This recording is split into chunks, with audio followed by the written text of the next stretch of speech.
Jangan lupa untuk subscribe YouTube channel Metro TV News dan nyalakan notifikasinya.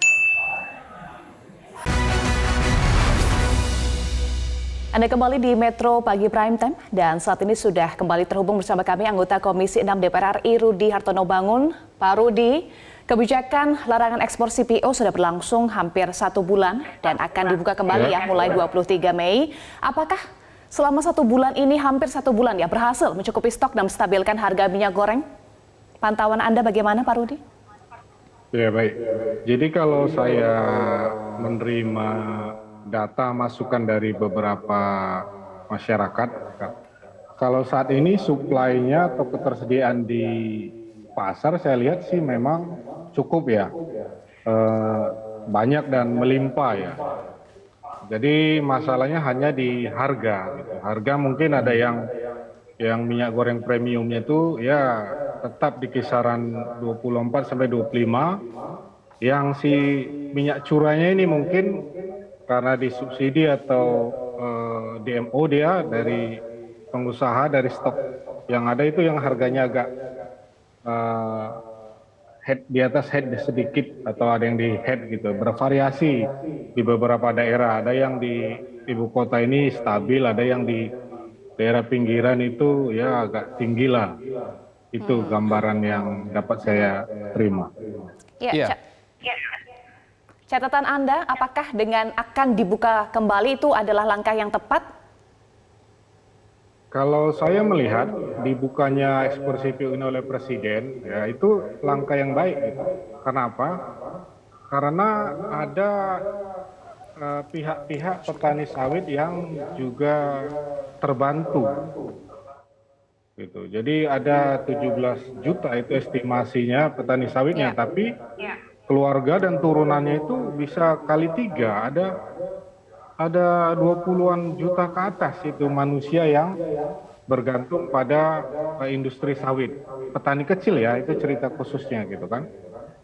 Nah, jadi sangat-sangat terbantu kebijakan Pak Presiden itu.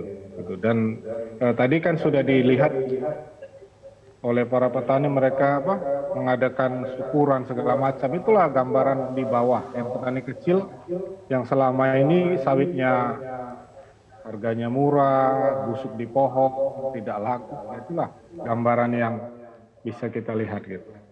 Ya, Pak Rudi, tadi Anda menyampaikan bahwa untuk masalah stok saat ini mungkin tidak menjadi masalah begitu ya, berkelimpahan begitu untuk stok minyak goreng. Tapi Anda tadi juga sampaikan yang menjadi persoalan adalah harga ini masih belum bisa menyentuh atau memenuhi harapan Presiden Joko Widodo. Apakah memang dengan masih permasalahan harga minyak goreng ini, program biodiesel terlebih dahulu sementara waktu mengalah? Bagaimana pandangan Anda? Kalau saya melihat stok produksi CPO kita ini kan 52 juta ton per tahun. Jumlah kebutuhan dalam negeri adalah sekitar 16 sampai 18 juta ton. Artinya ada kelebihan 30 sampai 40 juta ton dan itu diekspor. Jadi ada kelebihan. Jadi tidak perlu juga menyetop sama pandangan saya sebagai rakyat ya. Biodiesel sudah ada kuotanya, untuk masyarakat juga sudah ada kuotanya gitu kan. Jadi konsumsi biodiesel itu menurut data yang ada dengan saya hanya 7,34. Konsumsi pangan 8,9 gitu. Jadi sudah ada porsinya, tidak lihat tidak perlu gitu. Memang sudah kita surplus sebenarnya. Hanya pemerintah dan pengusaha CPO ini benar-benarlah duduk dan saya minta ke Pak Presiden kalau bisa ya betul-betul saya bilang diintervensi, ditekan, diketatkan bahwasanya kuota yang 16 juta atau 18 juta untuk dalam negeri ini jangan dimain-mainkan, jangan diekspor lagi. Ya. Jadi soal hal itu lagi, Pak Rudi, jangan dimainkan lagi ya. Apa pengawasan yang harus dilakukan, seperti apa pengawasannya agar tidak ada lagi yang bermain melebihi kuota tersebut? Pengawasan itu tentunya datang dari aparatur ya. Kalau di pemerintah dari BPKP, BPK, Kejaksaan, DPR, dari situ, dan juga dari lembaga-lembaga masyarakat yang mengawasin itu. Tapi di situ tidak terlepas dari sumber daya manusia di kementerian terkait yang mengurusin perdagangan dan ekspor ini. Gitu. Kalau sumber daya manusianya, pejabatnya juga, saya bilang rakus ya, masih kerjasama, masih main mata dengan pengusaha besar tadi yang urusan ekspor, tentunya 16 juta tadi juga akan dimainkan. Seperti yang terjadi sekarang ini, yang seperti yang dilakukan oleh Pak Kejaksaan Agung, kan terbukti bahwa sana itu dimainkan. Jadi yang stok yang 16 juta itu juga diekspor, akhirnya langka kan yang terjadi di dalam negeri dan harga mahal. Jadi Pak Presiden juga saya mengingatkan ya, kalau yang tak becus diganti saja itu pejabat terkait dengan urusan ekspor dan urusan CPO tadi. Gitu. Kalau tidak, waduh, kita dilema ini. Jadi lingkaran setan muter-muter di situ. Gitu. Ya, masih terkait dengan ekspor tadi Pak Rudi. Pejabat seperti yang kita ketahui bahwa Dirjen Perdagangan Luar Negeri Kementerian Perdagangan RI pun yang ternyata juga terlibat begitu ya, menjadi salah satu penyebab mengapa minyak goreng menjadi permasalahan di Indonesia. Nah, terkait dengan ekspor Pak Rudi, apakah ketika dengan larangan ekspor ini dicabut, ini yang ditakutkan adalah euforia begitu ya, euforia dari para produsen untuk kemudian gencar lagi melakukan ekspor. Nah, ini gimana caranya untuk bisa mencegah, menekan supaya ekspor ini sesuai dengan porsinya, jangan sampai euforia yang berlebihan.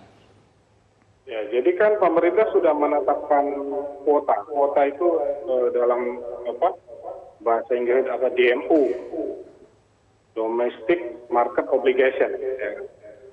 Jadi tinggal pihak kita pemerintah benar-benar Pak Presiden dan jajarannya ini menekan stok DMO-nya ini jangan coba-coba lagi diekspor. Gitu. Jadi kebutuhan dalam negeri ini tidak ada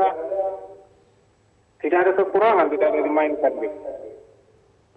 Jadi kalau stok DMO ini tidak dijaga, nanti yang Mas Reno bilang itu bisa terjadi lagi. Gitu.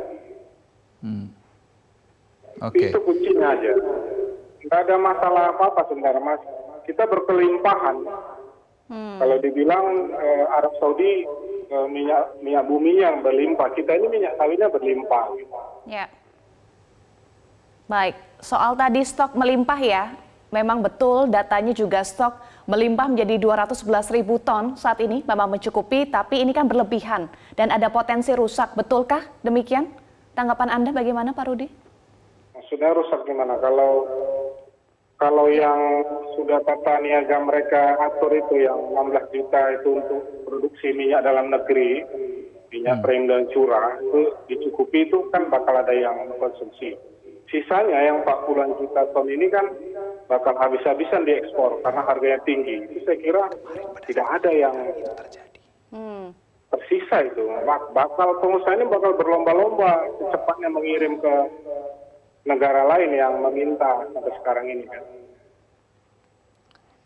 Ya, tadi terkait dengan yang disampaikan adalah kalau berdasarkan data Pak Rudi, kebutuhan bulanan, saya katakan bulanan di sini, kebutuhan bulanan minyak goreng curah Indonesia ini adalah sebesar 194.000 ton. Sebelum ada larangan ekspor CPO, ini hanya tersedia 64.000 ton. Setelah ada larangan ekspor CPO, stoknya melimpah menjadi 211.000 ton. Nah, ini kan ada berkelebihan begitu ya. Nah, ketika ada kelebihan di tengah masih adanya larangan ekspor CPO ini kan berpotensi mengalami kerusakan ini yang berkelebihan kalau tidak kemudian dilempar ke market yang seharusnya. Pak Rudi ada tanggapan soal hal ini? Kalau dalam hal ini kita nggak usah mengajari pihak pengusaha-pengusaha ini. Ini sebentar aja nanti. Stok yang ada ini sebentar aja udahlah. Hitungan hari minggu ini udah jalan dia dengan sendirinya. Jalan ya? Iya. Oke. Baik, terkait dengan distribusi Pak Rudi, Ini kan kita tadi sempat membahas bahwa sebetulnya kalau dari bahan bakunya sebenarnya tidak ada masalah ya, Eva. Kemudian dari segi produksinya juga tidak ada masalah, bisa memenuhi persyaratan yang diberikan oleh pemerintah. Tetapi permasalahan di sini adalah masalah distribusinya. Apakah sebaiknya negara di sini ambil bagian, Pak Rudi, untuk proses distribusi, sebut saja melibatkan BUMN seperti itu untuk mendistribusikan minyak ini ke para distributor-distributor di tingkat daerah? Ya, saya melihatnya begini, kalau jika ke depannya kelangkaan ini terus terjadi dan pengusaha dan pemerintah tidak terdapat titik temu, mungkin pemerintah bisa menunjuk BUMN yang membidangi hal ini. Karena ini kan masalah hajat hidup orang banyak. Contohnya minyak kendaraan. Selama ini diatur oleh Pertamina. Subsidinya mereka yang tahu, mereka beli dari luar berapa, dan mereka atur untuk seluruh Jawa, Bali, Sumatera, bagaimana distribusinya. BUMN seperti kelas Pertamina ini kan paham tuh mengatur minyak. Minyak goreng ini juga kalau terjadi kisruh terus seperti ini, pemerintah juga harus bisa, ya mungkin menunjuk, kalau ini pendapat saya, BUMN yang mengerti, paham menangani distribusi minyak goreng ini. Baik, itu kan di bagian hilirnya Pak, tetapi bagian hulu tentu harus ada yang dibenahi juga. Bagaimana pembenahan secara konkret, baik itu di hulu maupun di hilir yang harus dilakukan oleh pemerintah segera? Di hulu saya pikir kan hanya masalah stok CPO tadi. Jika pemerintah mengeluarkan regulasi, aturan yang memberikan kepercayaan misalnya ke salah satu BUMN, bahwasanya mereka yang 16 juta ini diatur oleh misalnya BUMN perkebunan yang mendistribusikan. Itu sudah clear itu nanti. Itu sama seperti pemerintah mengatur Pertalite dan biodiesel dan DEX.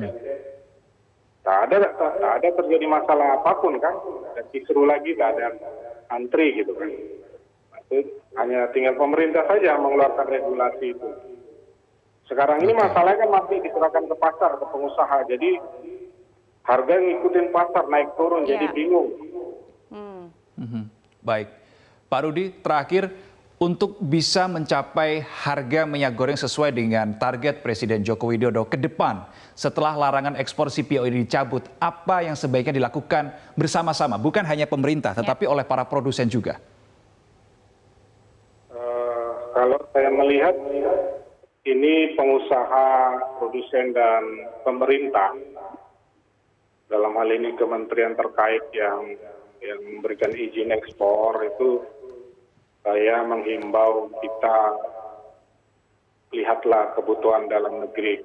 Jadi janganlah kisruh di dalam negeri ini rakyat kekurangan minyak, sementara kita ini kelebihan pasokan sebenarnya. Jadi kembali ke hati nurani si produsen dan pejabat terkait, janganlah bermain lagi. Sudahlah, yang 16 juta itu tolong dijaga, distribusikan baik. Selebihnya silakan, mau diekspor, mau dijual setinggi mungkin ke luar sana, silakan gitu. Ini kembali ke manusia-manusianya saja, pihak-pihak pengusaha dan pejabat terkaitnya. Lainnya tidak ada. Jadi kesadaran bersama untuk jangan lagi ya memainkan kuota ekspor. Terima kasih anggota Komisi 6 DPR RI, Rudi Hartono Bangun sudah bergabung bersama kami. Salam sehat Pak Rudi. Baik, makasih Mbak.